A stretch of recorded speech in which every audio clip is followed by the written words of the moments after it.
When solving an equation that has log already in it, you have several different routes.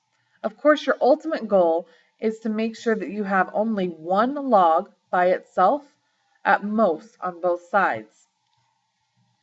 These two equations already meet that. There's one log on the left side, one log on the left side, but this one needs a little work in order to make sure that the log is alone on both sides. So in this equation, if you change this back to exponential form, you get 8 to the x equals 128. And that's not extremely helpful.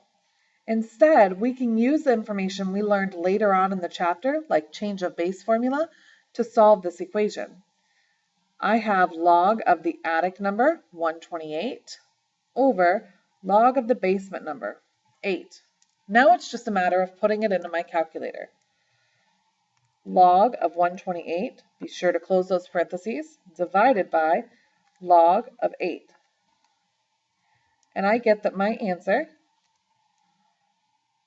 is 7/3. Now the only reason I was able to use change of base in this formula was because I had x already by itself.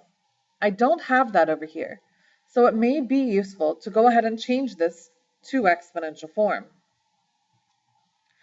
So I have log, oopsie, my bad, I have 64 to the 2/3 equals x. Now that my x is alone, I just have to put it into my calculator.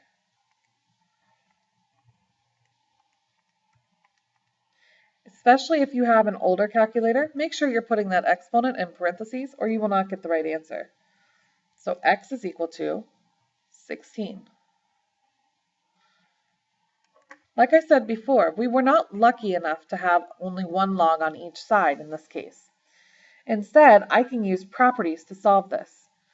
I know that whenever I have this minus sign, whatever comes after it will be divided by if I use the quotient property.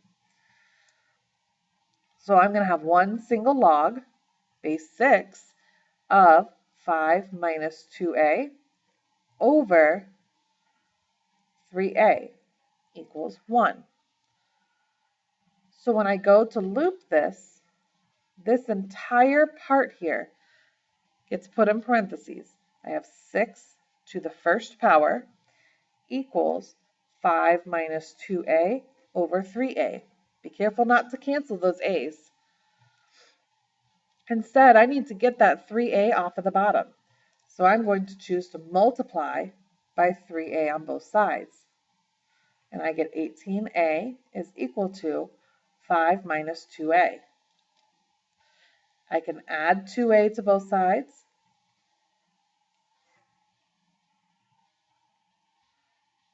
And then divide by 20. So that I get a equals 1/4. Be sure to go back and make sure this is not going to give you a log of a negative number or log of 0.